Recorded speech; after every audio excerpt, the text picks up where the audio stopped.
Fakultas Sains dan Teknologi Universitas Widya Mandira dengan tema penerapan sistem HACCP untuk meningkatkan keamanan dan kualitas pangan di Indonesia dan bahaya cemaran papan air dan kontaminasi logam berat pada pangan serta penyakit bawaan pada makanan atau foodborne disease. Mari selamat menyaksikan.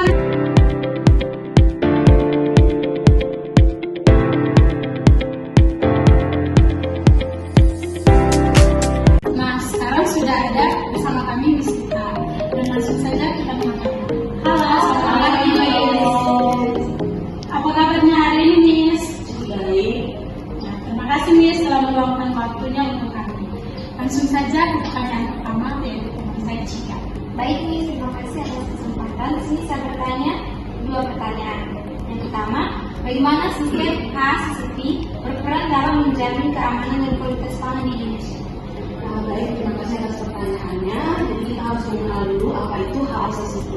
HACCP adalah Hazard Analysis and Critical Control Point. Kaitannya dengan menjaga keamanan pangan adalah pada pencegahan.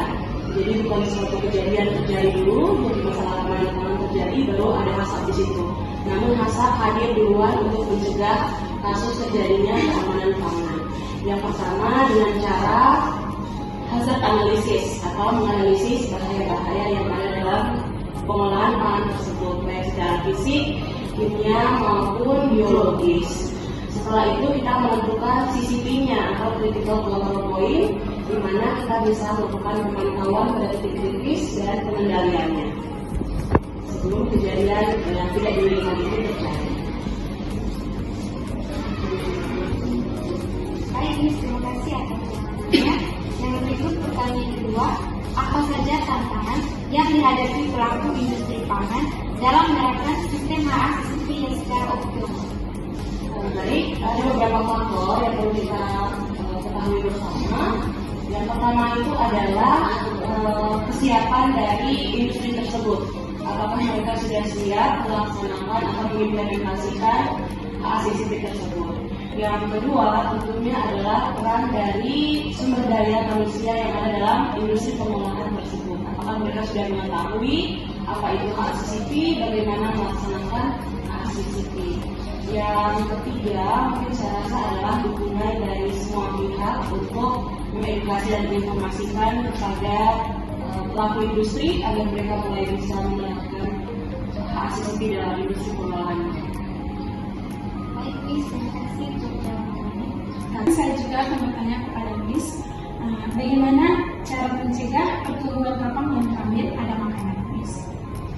Yang pertama, tentunya kita perlu melakukan pengendalian terhadap pertumbuhan mikroorganisme.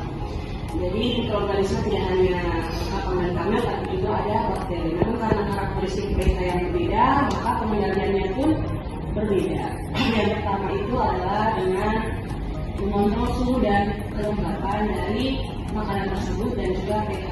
Kalau pH yang asam, kalau asam biasanya masih ada kapang yang bisa hidup di situ, sedangkan kalau kelembapannya tinggi sangat memungkinkan untuk mikroba dan kalangan kapang yang terakhir itu yang kemudian yang kedua kita harus menjaga prinsip sanitasi dan hygiene dalam pengolahan makanan sehingga pencegahan dapat dilakukan untuk mencegah pertumbuhan kapang dan Baik Miss, terima kasih. Pertanyaan berikutnya Miss, bagaimana agar masyarakat bisa lebih waspada terhadap cemaran kapang dan kimia? Dan apa saja nih pesan untuk masyarakat agar lebih hati-hati dalam memilih dan menggunakan makanan? Oke, terima kasih pertanyaannya. Saya gabung saja ya jawabannya. Yang pertama, sebagai masyarakat harus cerdas melihat kondisi makanan sebelum dikonsumsi atau bahkan sebelum dibeli. Misalnya kita melihat apakah ada tanda-tanda kerusakan pada makanan tersebut. Bisa saja ada perubahan warna, rasa dan bau. Khusus untuk kamir atau kapang ya, itu ada ciri-ciri pertumbuhan miseliumnya yang bisa saja berwarna hijau, hitam dan lain-lain. Itu yang perlu kita waspadai sehingga kita bisa sampaikan kepada penjualnya bahwa ini sudah ada kontaminasi dari kapal sehingga kita tidak perlu membeli atau bahkan mengkonsumsi makanan tersebut. Yang kedua, sekali lagi berkaitan dengan pertanyaan pertama, kita menjaga kondisi sanitasi dan keamanan kita sehingga dalam pengelolaan makanan pun kita bisa mengatasi atau mencegah adanya kontaminasi dari kapal dan ikan.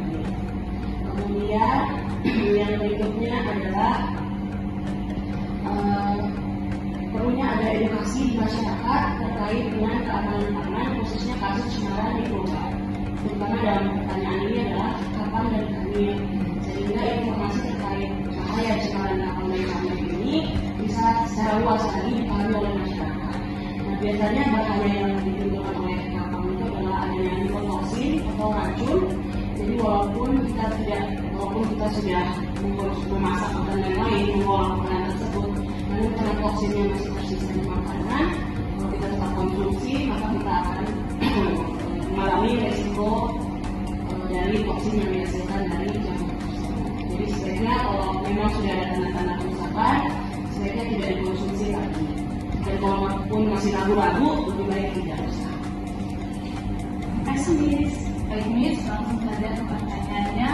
Mengapa isu kontaminasi logam berat dalam pangan penting untuk diperhatikan oleh masyarakat?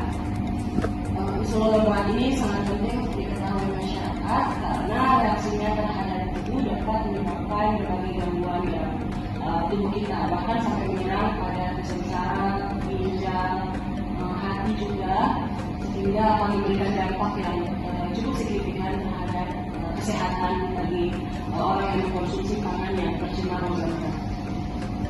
Miss, pertanyaan yang kedua, menurut Miss, langkah apa yang bisa dilakukan masyarakat untuk mencegah bahan pangan tidak terjadi kontaminasi logam berat? Yang pertama dari area produksi ya, area produksi. Pertanyaan yang kedua, Miss, menurut Miss, langkah apa yang bisa dilakukan masyarakat untuk mencegah bahan pangan tidak terjadi kontaminasi logam berat? Baik, yang pertama itu dari area produksi pangan tersebut harus terhindar dari cemaran logam berat. Misalnya dari area pertanian yang jauh dari industri pangan atau industri yang pengolahan limbah, kemudian perairan juga tidak dekat dengan cemaran limbah karena terutama produk-produk perikanan itu sangat rentan dengan cemaran logam berat. Kemudian pada saat pengolahan pastikan ada metal detektor untuk memastikan bahwa produk pangan yang diolah itu terbebas dari cemaran logam. Kemudian untuk di tingkat masyarakat sendiri yang paling sering itu adalah penggunaan alat-alat masak terutama yang sudah berkarat atau yang sudah mulai rusak atau gores kemudian tetap dipaksa untuk dipakai. Nah itu ada risiko kontaminasi dari transfer logam-logam yang tidak diinginkan dari alat bahan masak tersebut ke dalam makanan. Sehingga mungkin langkah yang paling praktis adalah kalau ada bahan-bahan alat masak yang sudah rusak, sudah berkarat, sebaiknya tidak digunakan. Terima kasih atas jawabannya. Baik, Miss, di sini saya akan bertanya, mengapa penyakit isu bawaan makanan itu menjadi perhatian penting dalam keamanan pangan?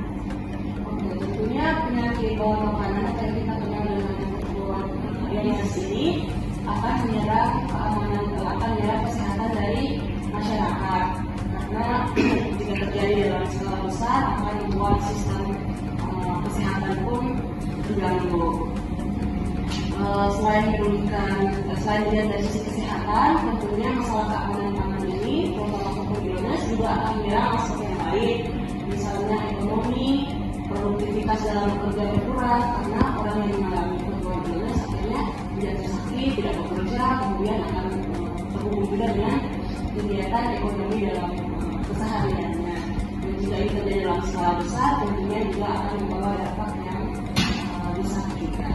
Kemudian ditinjau juga dari tingkat kepercayaan masyarakat atau konsumen terhadap makanan yang menyebabkan penyakit tersebut, sehingga orang tidak lagi mau mengkonsumsi makanan tersebut, orang lagi tidak percaya. Baik, Miss, terima kasih atas jawabannya. Untuk pertanyaan yang kedua, Miss, faktor lingkungan apa yang dapat meningkatkan risiko timbulnya penyakit bawaan pada makanan? Kalau sebenarnya tidak hanya faktor lingkungan ya, tapi ada juga faktor intrinsik dan ekstrinsik. Kalau lingkungan saya kategorikan sebagai faktor ekstrinsik. Nah, di situ kita bisa lihat dari suhu, kemudian kelembapan, dari lingkungan atau di mana tempat makanan tersebut berada, khususnya pada saat penyimpanan maupun pengolahan. Ini jika suhunya tidak tepat atau terlalu lama berada di kondisi yang suhu ruangan terlalu lama, maka ada risiko pertumbuhan mikroorganisme di situ yang jika dikonsumsi lagi maka akan menimbulkan risiko gangguan kesehatan, misalnya saja diare. Hal ini dapat dicegah dengan memperhatikan danger zone dari makanan tersebut, yaitu makanan kalau sudah terlalu lama di luar sebaiknya tidak bisa dikonsumsi. Kemudian menjaga pada suhu pangan yang aman, yaitu di bawah 5 derajat Celcius atau di atas 60 derajat Celcius. Terima kasih banyak Miss karena sudah menjawab pertanyaan dari masing-masing tema yang kami berikan. Penjelasan dari Miss itu sangat-sangat luar biasa dan bermanfaat bagi kami, para mahasiswa dan masyarakat tentunya. Oke, salam sehat, salam pangan. Sampai jumpa di video selanjutnya. Dadah!